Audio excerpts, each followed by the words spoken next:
efficient professor that I ever met, it is Mark Lata. You get frozen, my good friend. Luis, we cannot hear you, so unfreeze yourself first.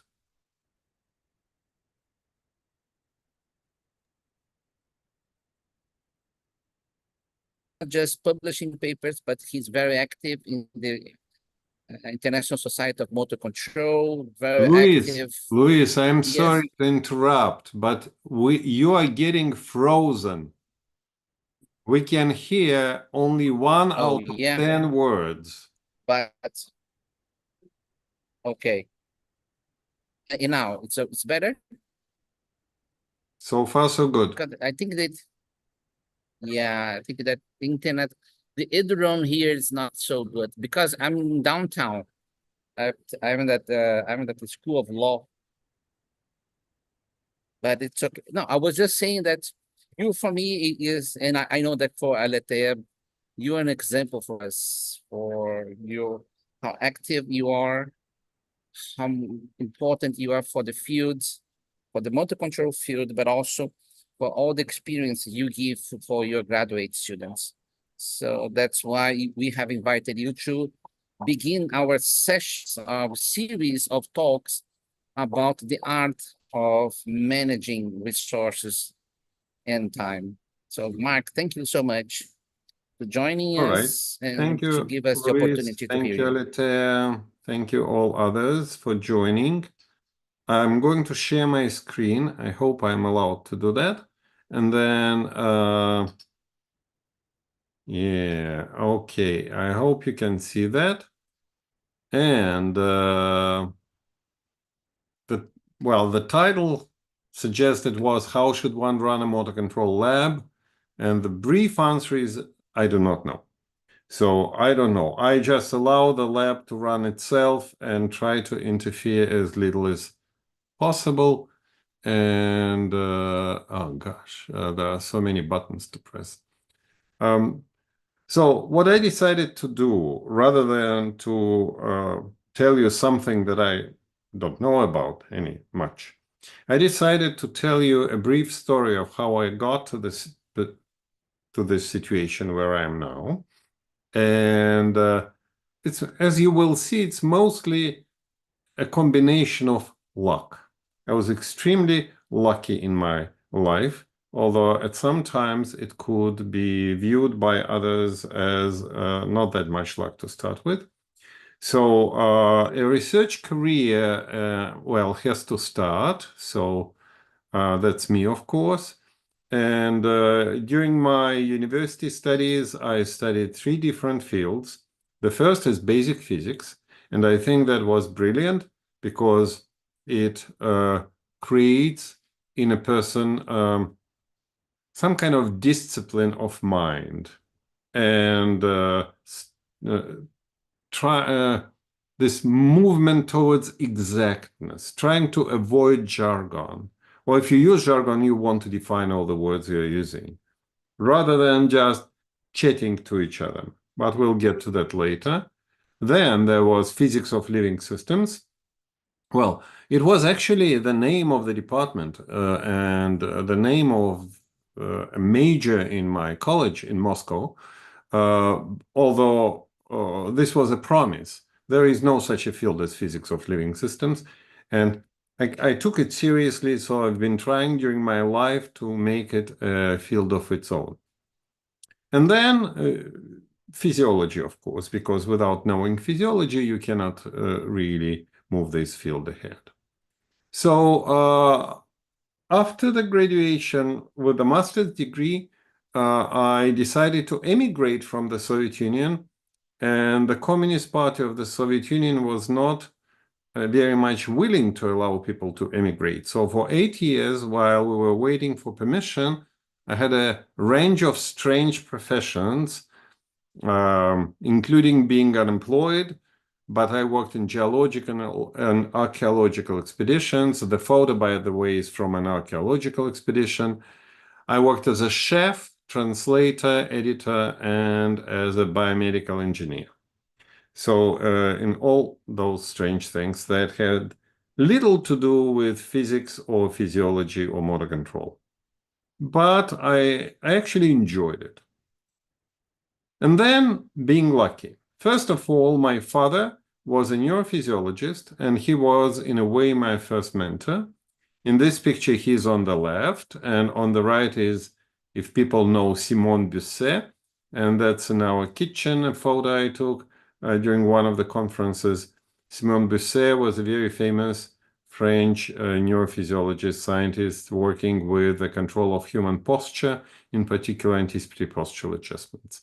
And my father was an informal student of Nikolai Bernstein, who's a great scientist, was a great scientist, and kind of the founder of our field. You can see here a few photos of Bernstein. I never met him because he died when I was in the 6th grade, I believe, or something like that. So too early to start seeing scientists. From his early years to his middle years when he was running his quite famous now experiments, and to the end of his life, closer to the end of his life.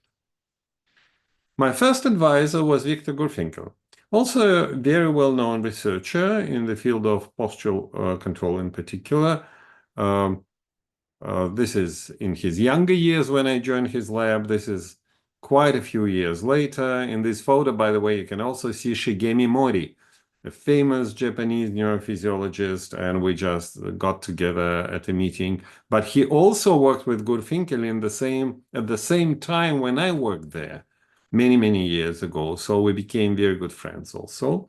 And while working there, it was from 75 to 80 approximately, I studied reversals of muscle reflexes, so which taught me the lesson that reflex is not a hard-built thing in the body.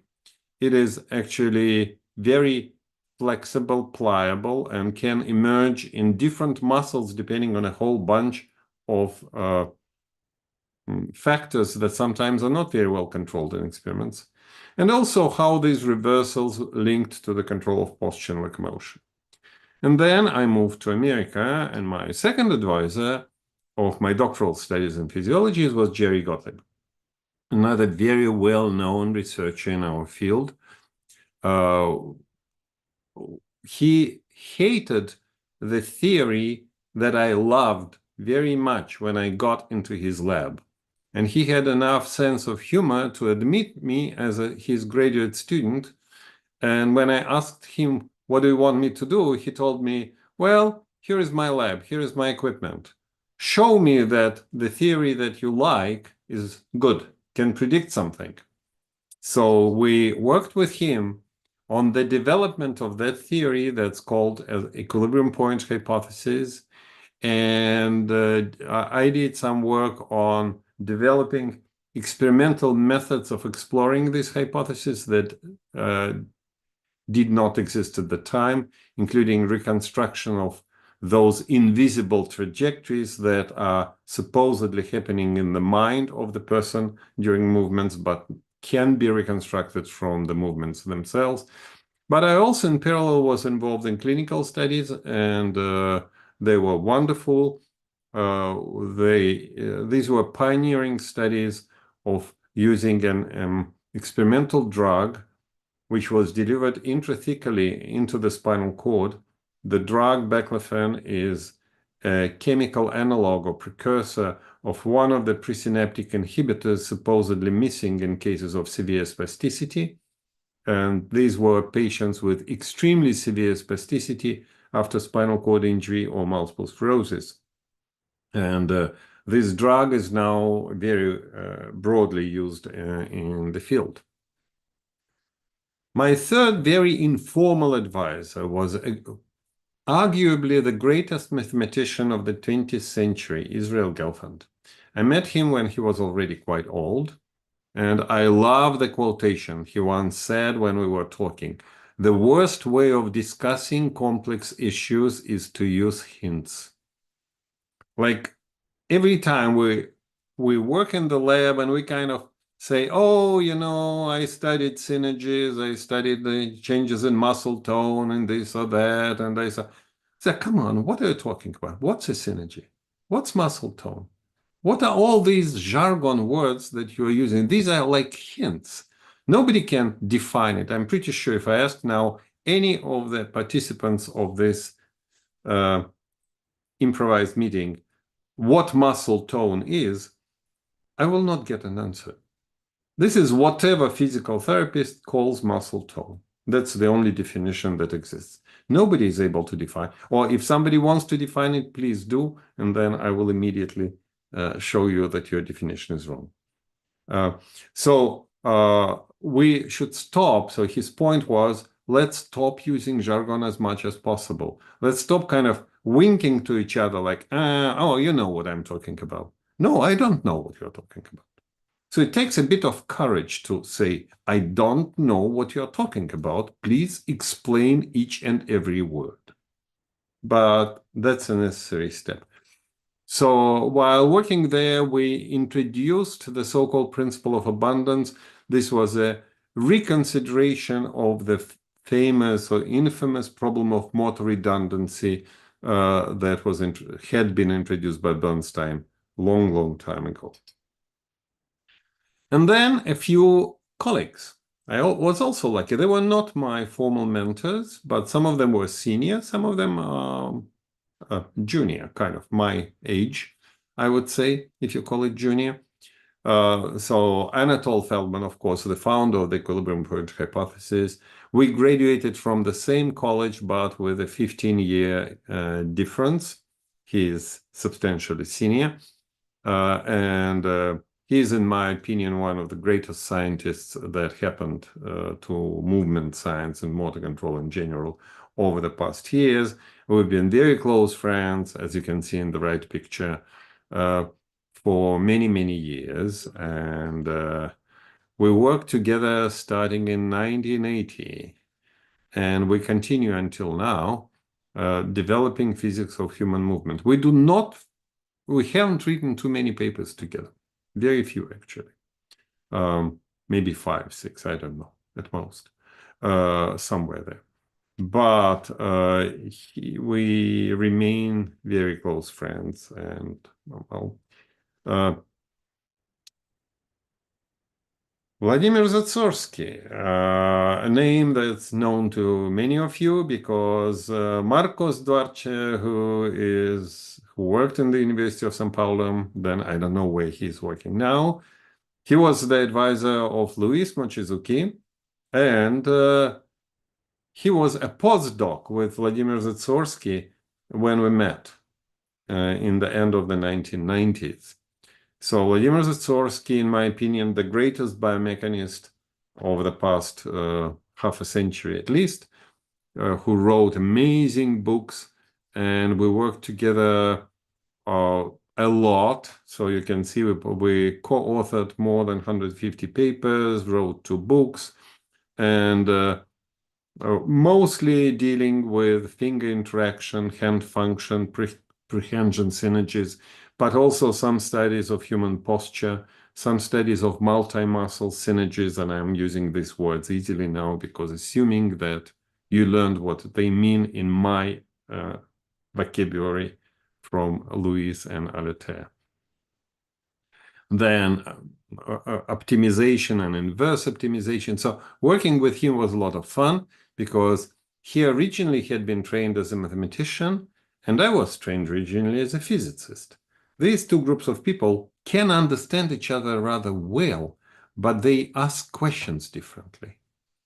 Mathematician tries to present data or some laws in the most compact, most elegant way.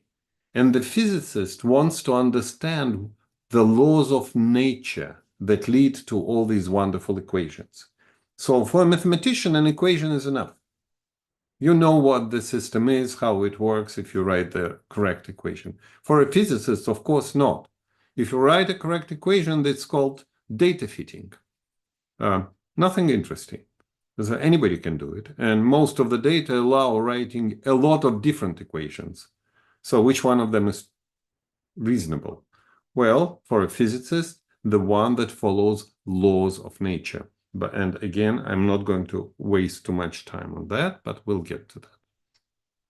And then colleagues that are of my generation, a bit older, like Alex Aruin, or a bit younger, as Boris Prilutsky. Both of them are coming from Zatsorsky's group from Moscow Times, and I've been working with both of them, more with Alexander than with Boris, but with Alex Aruin, we did a lot of studies on anticipatory adjustments.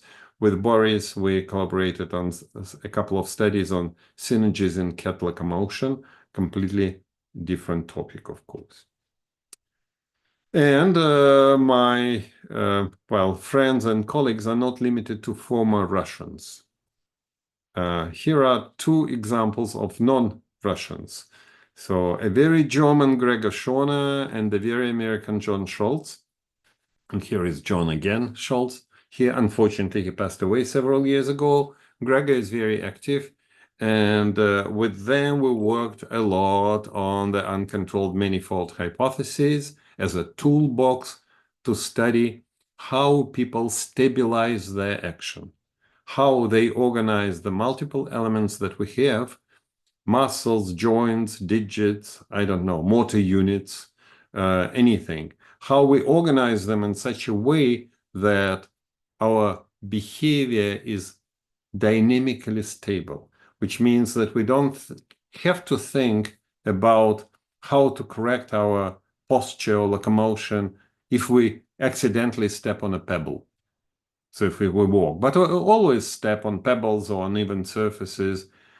The system has to be dynamically stable, making sure that all these perturbations, all these strange things, they're being channeled into areas that do not hurt performance.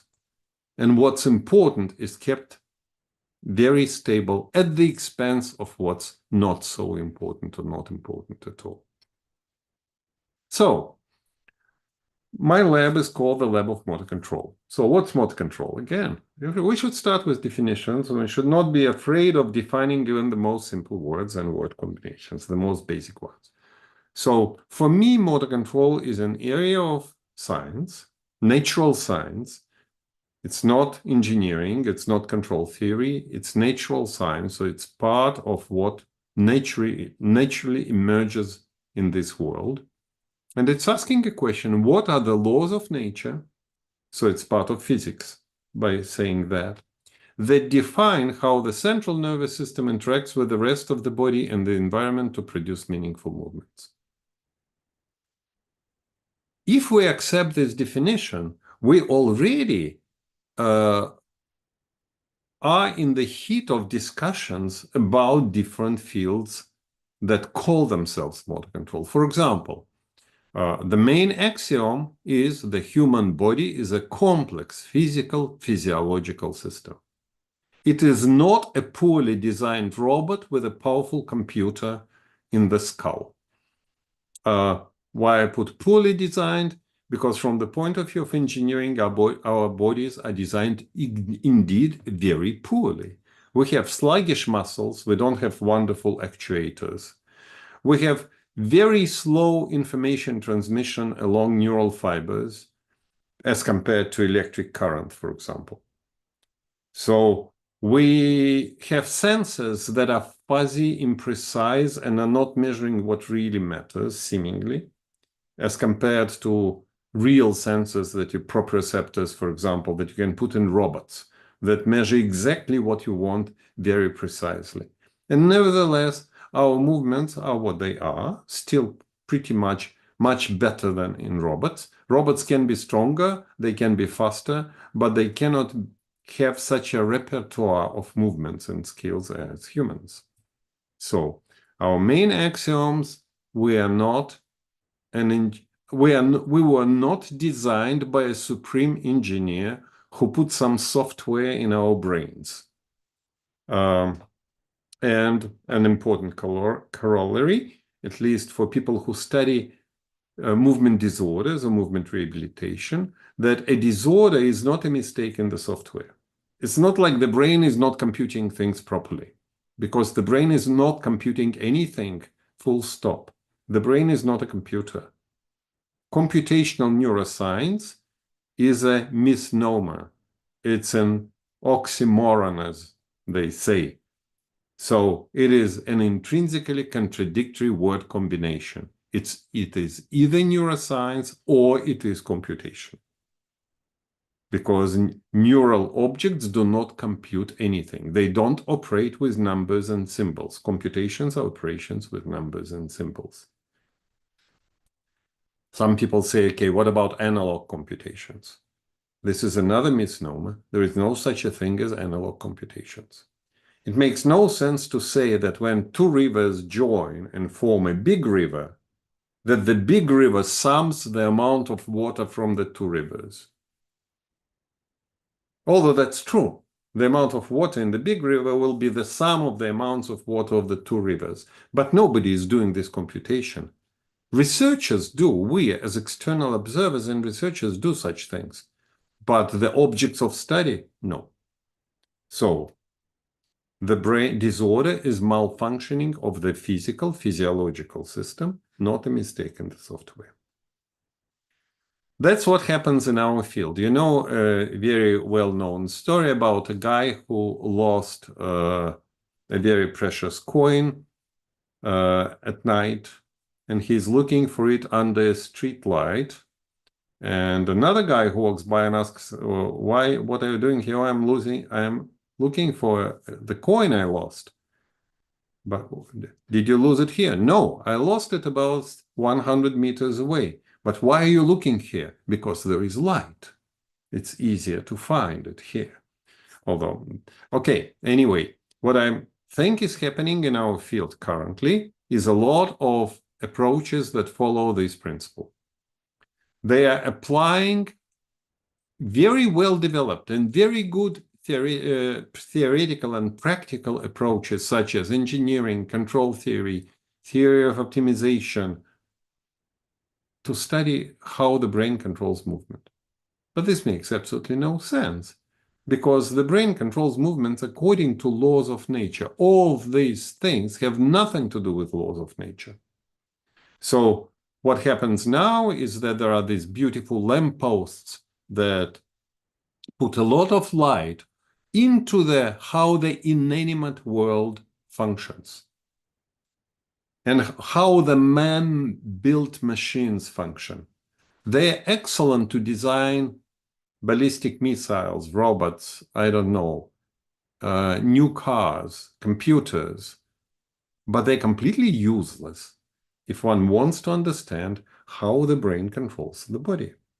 So for me, this is what's needed. We need to create new lampposts, new sources of light that would be specific for biology, that will not, borrowing them from these wonderfully developed areas makes no sense to me. Again, it's very subjective. So currently we have this ideal equilibrium point hypothesis, which has been developed, by the way, into the theory of threshold control, sometimes it's called, or theory of control with reference coordinates. Well, there are different words for that. Uncontrolled manifold hypothesis, very nice toolbox, very nice reformulation of the idea of redundancy, of the problem of redundancy, and the idea of synergies as this multi-level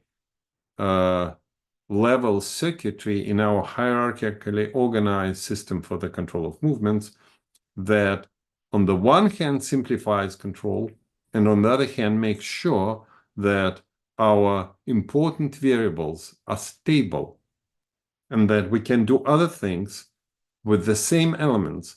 We can not only stand or only walk, but we can also, I don't know, kick a football with a foot without falling down. So we can use the same muscles, same joints for different things because of this concept of synergies. Yeah, okay.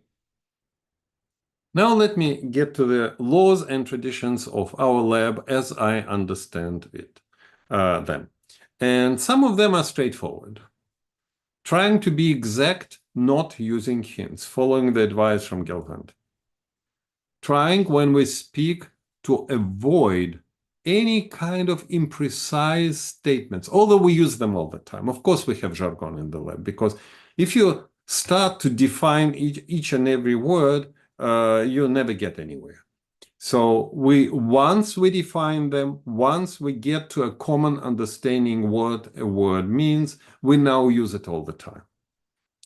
So we have our own jargon. All labs have jargon. The second one, using one's imagination as if anything can be done. So do not constrain thinking by available equipment or by available populations. Just try to fantasize. What would you like to do if anything were possible? And then, after you answered that question, okay, what's actually possible? So as a result, any new idea has to be developed to be tested in an experiment. So ideas are unconstrained. How we are going to test them? Well, it's another issue. Sometimes we get to ideas that cannot be tested given what we have in the lab or given what is available at all, anywhere, not only in our lab.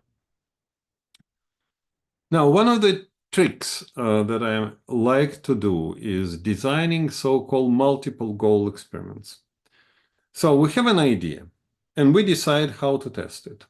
But when during the discussion, you suddenly come up with questions that were not in the original formulation. But you start to think, maybe we can run the experiment in more than one way. Maybe the procedure that we came about, it takes only maybe 15 minutes. So we can run it, say, 4 times, and the subject will still not complain too much. So if we can run it 4 times, can we compare, I don't know, dominant hand with non-dominant hand? A younger person with an older person, men with women, or can we do anything else on top of the main idea that we discussed? And we try to see which one of those additional modifications of the protocol would likely be most productive, most interesting. Productive in terms of interesting. So the good thing about the multiple goal experiments that they sometimes lead to multiple papers. So that I'm sometimes told that we're publishing a lot of papers. Yeah, we are publishing, well, a reasonable amount of papers. Sometimes because if you have an experiment, well, first of all, some of the goals may not work. I mean, we are never able to predict what will be statistically valid, because we are always constrained by the reasonable number of subjects that we can test.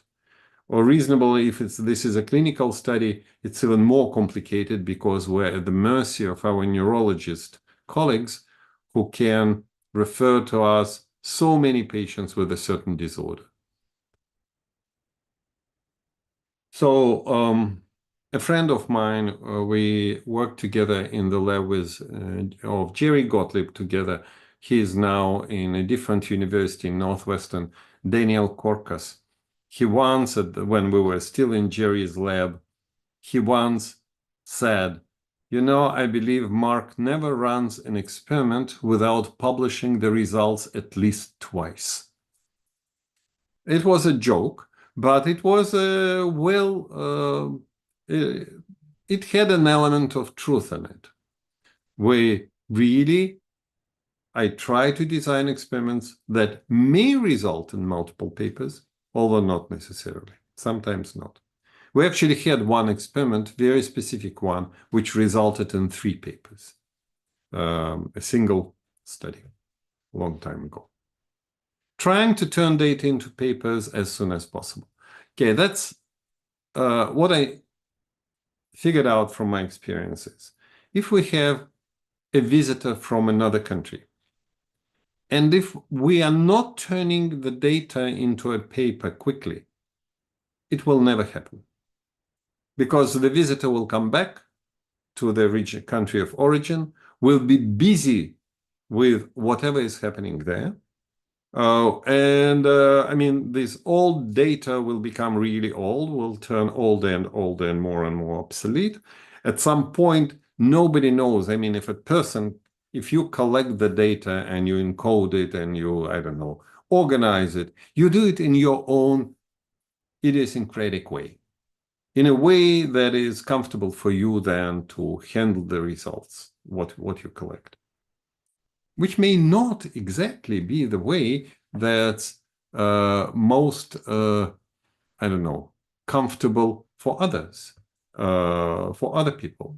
So assuming that somebody else in the lab will go and reprocess those data and then get something meaningful, that's wishful thinking. That usually doesn't happen. The same happens sometimes with graduate students or postdocs who stay for a long period of time, but the last bit of data that they collect is sometimes is being lost. Not always. Fortunately, I'm keeping contacts with my former trainees, postdocs, and former grad students, and we are sometimes running international collaborations. It became particularly important during the COVID times for obvious reasons, when we could not even come to the lab. We were not allowed to come to the lab together and run experiments. And then for like half a year, basically, everything was closed. And maybe then slowly they allowed a little bit, a little bit, a little bit. Clinical studies were forbidden for more than 2 years or something like that. So it is understandable. I can understand that. But then outsourcing becomes a very important contributor to the productivity of the group. So currently, I have studies that are being written up or being performed by my former colleagues in the Baltic republics, in Latvia and Estonia, in Poland, well, maybe somewhere else. Okay. Another issue of running the lab. I do not know how to teach people. I'm mostly teaching by example, how I would do it, how I would write a paper, how I would formulate, and then ultimately, I hope they decide how they want to do it, because everybody has his or her own style, and I'm not going to impose my style on others in the lab.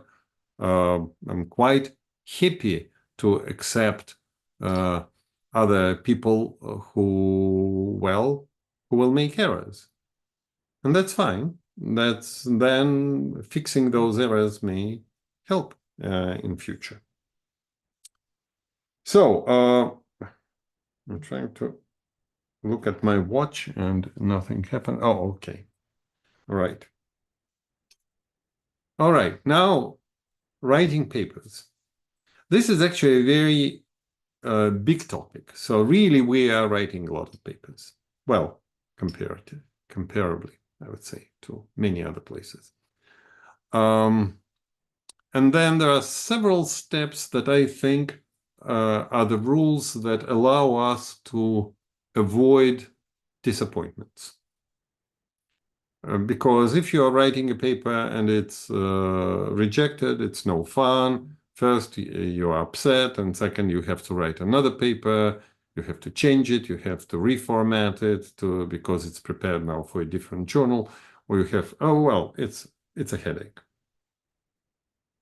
So, step number 1, journal selection. So the journal should be selected wisely. Do not submit to journals which do not publish papers that you read. So try to publish in journals where you find papers that are interesting to you or that are relevant to you. I personally try to avoid those open access journals which charge, I don't know, thousands of dollars, sometimes 2, sometimes 3, sometimes even more, to publish anything, because 90% of what they publish is complete rubbish. So these journals are not read by anybody, and in the process of promotion and hiring people, at least in our university, publications in these journals are taken with a minus sign. So if you publish in those journals, this will be subtracted from your number of papers, because this simply shows that you wrote probably some garbage that there is no other place to publish, but you still want to publish it, so you're willing to pay, or someone is willing to pay. So my recommendation, avoid it. Consider the editor and editorial board, because it's a very good predictor of reviewers. If there are no familiar names, or if there are familiar names, but these are names that you don't like, don't submit to that journal. More likely than not, you will get either a reviewer who is kind of a random person and may not know you at all what you are up to, or even a person who is negatively predisposed, and you don't want that. Make sure that you write in a way understandable for future readers and reviewers. That's really a recommendation that's easier to make than to do, than to follow. Because of the same unfortunate situation that our field is filled with jargon. There is lots of jargon, and so it differs from lab to lab. And whatever you can call, I don't know, muscle tone in your lab, other people will use this word for something else, and they will not understand what you're talking about. Whatever you call posture, such simple word, posture, try to define posture. It's actually not trivial. What's posture? A biomechanist defines posture as joint configuration. But a clinicist would say, well, a person with postural problems is not the person who has problems with keeping a joint configuration. This is a person who has problems standing or walking, likely to fall down. There are many examples of postural tasks or postural task components that are very hard to define. So anyway, even everyday simple words sometimes are understood differently by different people. So define them, explain everything, use illustrations, lay illustrations, simple everyday life illustrations to explain what you really mean under those words. And then you can use them, of course. And then this, of course, includes using abbreviations. Don't use abbreviations that nobody else knows, unless you are forced. Some special terminology, etc. And other things with journals. Typical review and publication delays. You don't want your paper to get stuck for a year. Acceptance rate. Well, now we are talking about you have to balance. There are selective journals, but they are usually very high impact journals. A lot of people read them. Because a lot of people want to publish them, because a lot of people read them. So these are correlated things. So it depends how highly you value your paper. If you think your paper is something fantastic, something novel, something that will turn the world upside down, go to the absolutely best journal.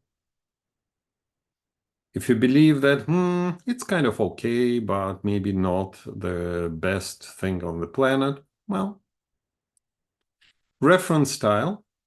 I personally don't like reference in the order of mentioning in the text, because I think it's completely useless. Those 1, 2, 3, 4. So they carry no information, basically. And then publication fee, we try to avoid journals that charge publication fee, even if they are reasonable, not those predatory journals, but they are reasonable. So this publication fee is not very high, and it goes to support a society, for example, like Journal of Neurophysiology, Journal of Applied Physiology. These are very good journals, but they have publication fees. They're under $1,000, so they're not too bad. But they go to support the American Physiological Association. Okay. Journal of Neuroscience, same thing. goes to support the Society for Neuroscience. So nobody is putting your money into their own pocket. It goes into kind of supporting a scientific society. So that's okay. General rules that we again use in the lab. Use conversational style, as if telling a well-informed friend about your study. So nobody will start with, I don't know, three-way ANOVA showed this and showed. I mean, who cares about your three-way ANOVA? Nobody cares about it. Does your friend about your three-way ANOVA? No. Your friend wants to find out how this affects that or how this changes with that. Well, use lay terms, explain what you really found. And then you use your ANOVAs simply to show that what you claim is true, is statistically solid. This is supporting material. This is not the main message of your paper. So using this conversational style as if telling a well-informed friend about your study, I think is a very useful rule. Avoid boring, repetitive, and general statement. And I have a few examples here. Of course, the ability to keep vertical posture is important. Yes, we know that, everybody knows that. Then why do you write it in the paper? More research is needed in this direction. Of course, always more research is needed in any direction. So all these things, they simply take space. They don't carry any meaning that's interpretable. And trying to be exact, define all important concepts. Here I have 3 examples: synergy, postural sway, muscle tone. All 3 are quite frequently used in movement studies of different type. They have to be defined because different people define them differently. And an unbiased reader may not know what's going on. Avoid jargon. Well, in our area, this is like good variability, bad variability. We use it all the time in the lab. We mean variability along the uncontrolled manifold, variability orthogonal to the uncontrolled manifold. But good and bad are so much easier to say, and they carry the message. Leg stiffness is complete garbage, of course. Do not expect too much knowledge in future readers and reviewers. Refer as much as possible to studies by others. Really, reviewers, when they see your paper, and they work in the same field, and they don't see their studies cited in that paper, they think that you simply didn't do your homework. You didn't read enough. You're already writing a paper without really knowing the field. So, as I say, it's easier said than done, because you cannot predict who the reviewers will be, but basically being polite is a good strategy.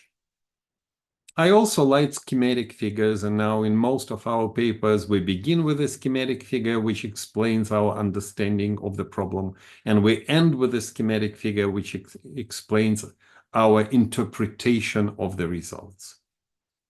So I like these things, but others don't. So these are the rules, and then whatever happens, happens.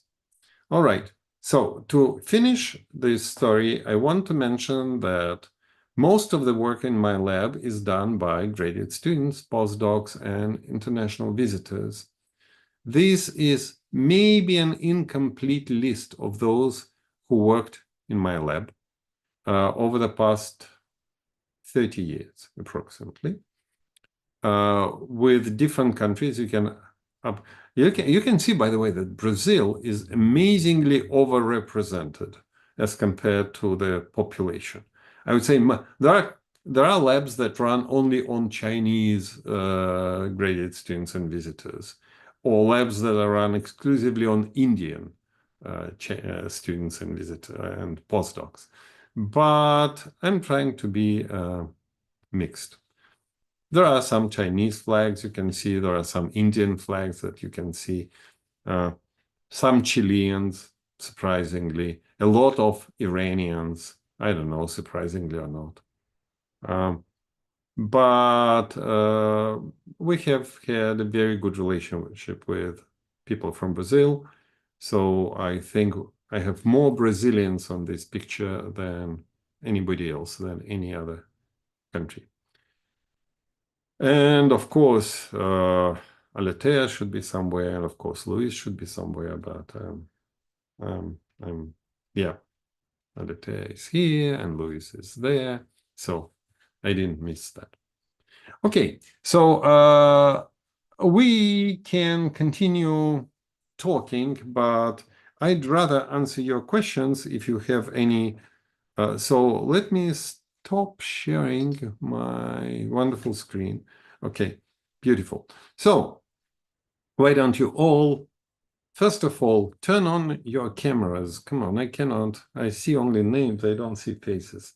That's not as exciting.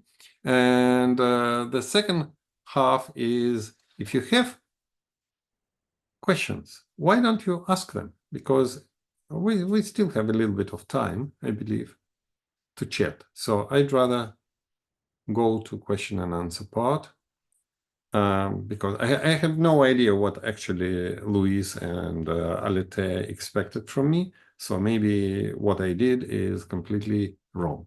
But now is the time to make it right. So, who wants to ask? Thank you so much, Mark. And se alguém tiver alguma pergunta, por favor, estamos abertos, tá? Would you like to ask any questions, please? It's the moment.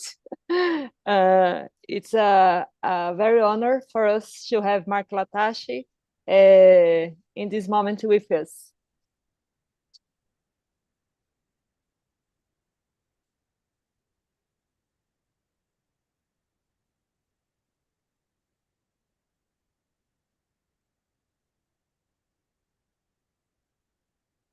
Mark, is Yeah.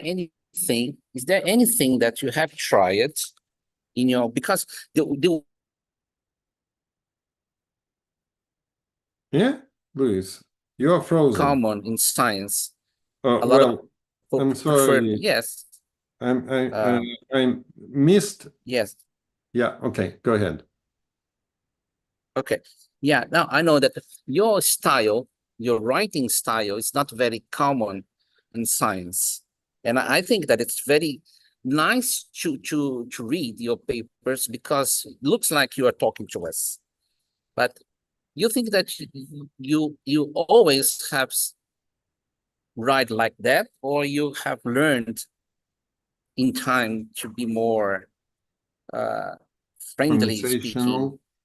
Well, Yes. I don't know. I actually tried to write in a conversational style since very early. I could not impose my style on my advisors, of course, when I was a student, but they didn't mind. So most of the papers that were published at that time, I actually wrote most of them. They added a little bit here and there, but they didn't change the style. So they were quite happy with that.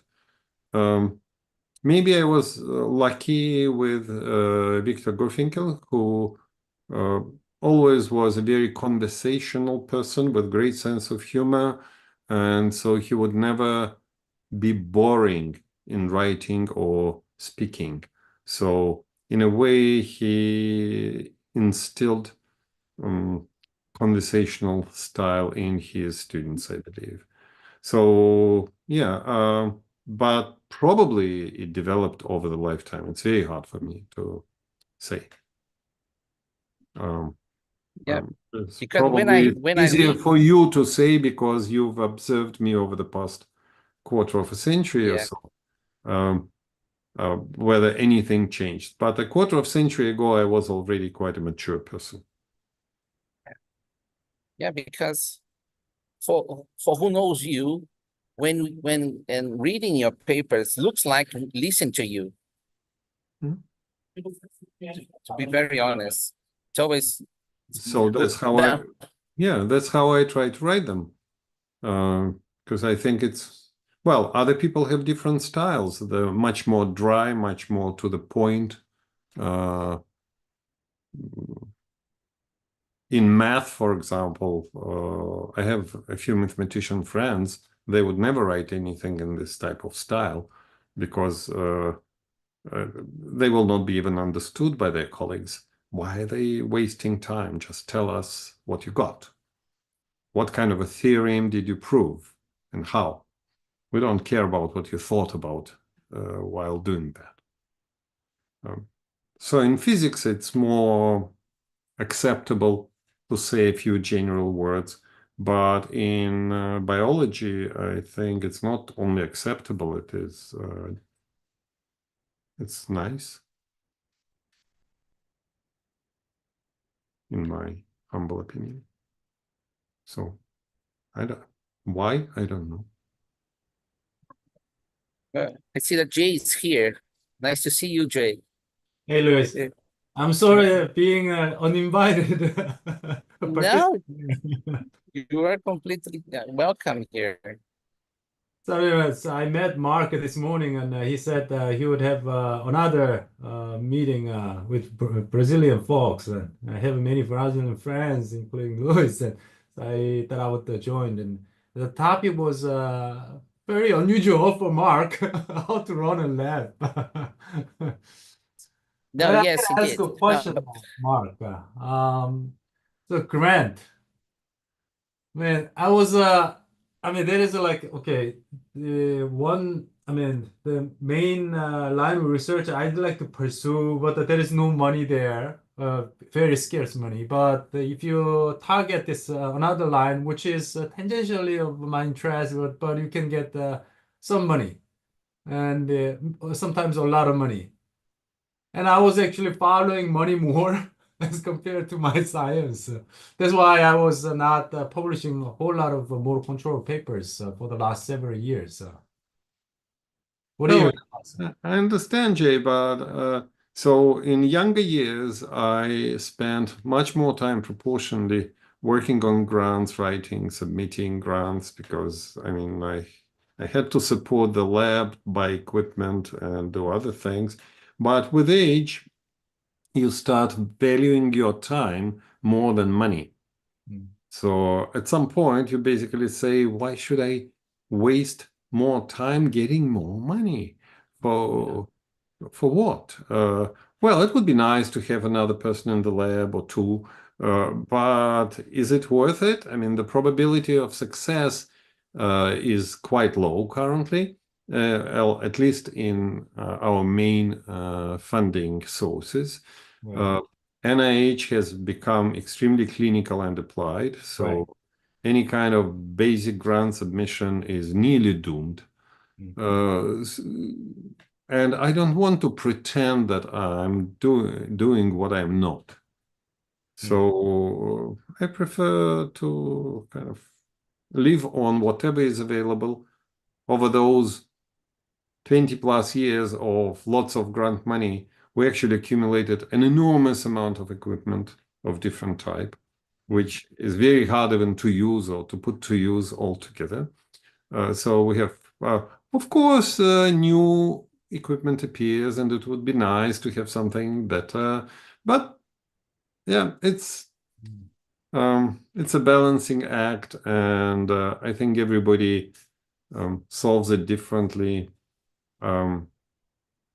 So some people like the administrative part of work. They like kind of controlling the situation and well, for them, large grants and a lot of money are very important because they allow them to kind of be efficient, good administrators.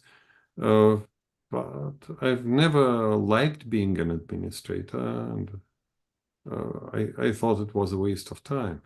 I mean, I told you that I was doing more research on the biomechanics and the machine learning, and you said, "Oh, that was so unfortunate." That was actually what I was feeling. That's why you have seen me more often these days Good, at different places. good, good. Yeah, you're growing up. Yeah, yeah, exactly. Mm. All right. Any other questions? Well, we're at 1 p.m., so I think, isn't that, well, it's 1 p.m. our time. It's 2 p.m. your time, I assume. So, anything else? Yeah, And- please, Mark. Yes, Hi, nice to meet you. You don't Maria. know me. I don't know you. Well, that's all right. Okay. I'm a friend of Luis. Thank you, Luis, for the invitation for being here. Could you please explain again that thing about the two figures you said you put in your papers? The first one explaining something and the Well, last one. mhm. I usually try to, well, we have some theoretical framework in any paper. So it is designed and then it's interpreted based on some theoretical views. These theoretical views are not necessarily shared by all my colleagues. Moreover, they are not shared by a majority of my colleagues. It's quite likely that some of the reviews, for some of them, this terminology and these views will be novel, unusual. So I want to show it. I want to explain. So just doing it with words, it's okay. Sometimes it works, but sometimes it's nice to have a schematic, a picture. How do you think, I don't know, an effect is controlled, or if it's postural task, how do you think the whole body posture is controlled? What kind of variables and what is measured and what you observe? Yeah. So that's what I quite frequently put into the introduction. And in the discussion, sometimes it is the picture from the introduction, but now modified.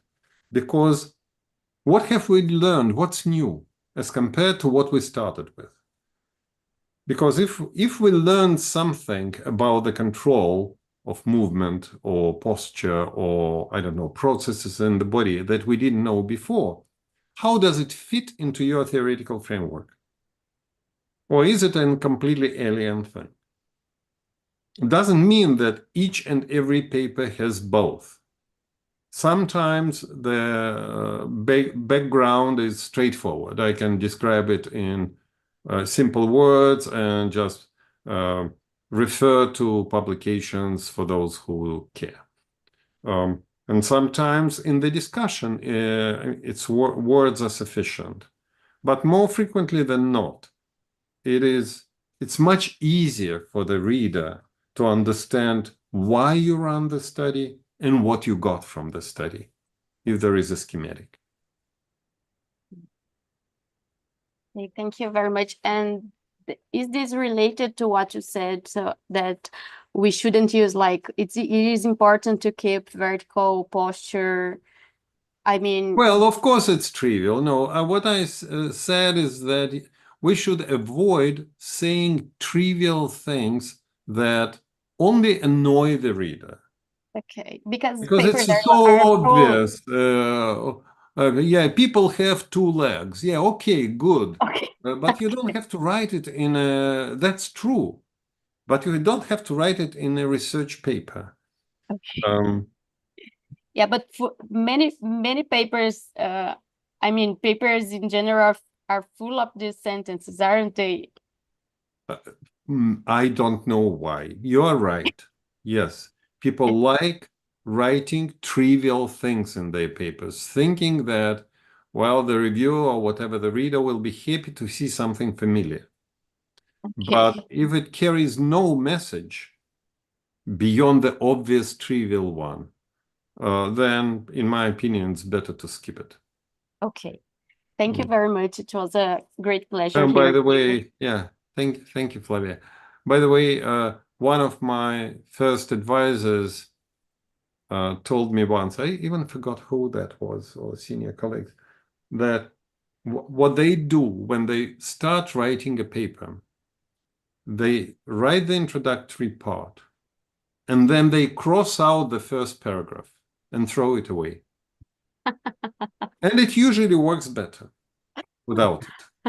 So because these introductory words quite frequently are full of these trivialities. That's a good one. Thank you. Welcome. Luis, you look like you're in jail. I'm sorry to say so. But the picture...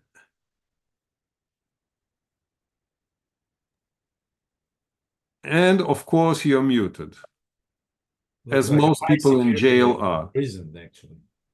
He is muted. Cold War, and everything. He doesn't recognize it. Okay, Luis, you are muted. If you cannot hear, Yeah. No, okay, I was just saying that my now you're connection is not too muted. bad. I'm Go not ahead. muted. Mhm. No, my connection is too bad here. Well, Sometimes WSP connection is very bad. Today was one of the days. But Mark, it was very nice to have you. And well, Janina, I saw that she joined us. Sandra is also here. So many former students of you were presented here. So it was a very my pleasure, of course. yeah. Well, does All anyone right. has any questions? No? So I think that we just could stand for a while just to take a picture. And I would like to ask all of us to open your cameras.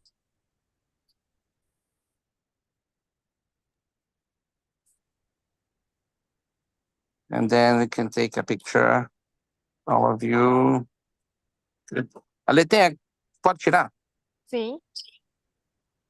Okay, good. Okay, 1, 2, 3. good. Yes. Okay, Okay. everyone. Thank you so much, Mark. Thank you, all of you. Thank you. Mark, Thank you. thank you Bye-bye. so much. Ciao, ciao. Ciao. And Bye we're gonna bye. have Thank you. the next talk is gonna be Joe Emil on November 26th. Okay. Bye.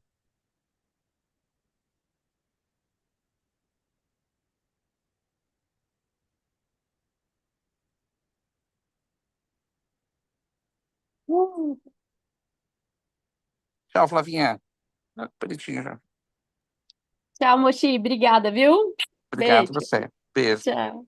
Olha Lu. só que lindo. E ele? Meu amor, Tchau, Jana. você está me ouvindo? Tô Deixa eu te ouvindo perguntar sim. uma coisa. As reuniões estão acontecendo a cada 15 dias? Sim. Porque o meu e-mail estava errado naquela planilha, e aí eu arrumei o meu e-mail. Eu posso, então, deixar salvo, é sempre nesse endereço, não é? Sim, vai ser sempre nesse endereço. Ah, então tá bom. Eu vou deixar salvo, então, na minha agenda, fixo nesse endereço, porque as mensagens, elas apagam depois de um tempo e eu não achava mais o endereço. Não, o endereço é sempre esse. Eu sempre uso essa sala do Zoom para tudo. Então eu vou deixar salvo esse endereço e as nossas reuniões de segunda, posso deixar salvo também esse endereço? Para a gente conversar? Pode, sim. Sim, pode sim. Então tá bom, porque daí eu deixo salvo, que eu não tinha, eu falei assim, ainda bem que ele colocou, porque senão eu estava perdida, eu não sabia onde estava esse endereço. Ah, tá. Então, beleza, tá? E Manda aí pra acho mim. que mando, vou te Depois mandar da já. foto. Vou te mandar já Tá. no WhatsApp, tá bom? E aí depois Tá a gente bom. conversa com calma, tá? Isso. Beijo, tô te Depois a mandando gente no pega o WhatsApp. Mark para conversar, para falar das ideias. Sim, Tá depois bom. a gente pega com Beijo. calma para falar das ideias. Vou deixar salvo esse endereço e já te mando a foto. Beijo. Isso. Tchau.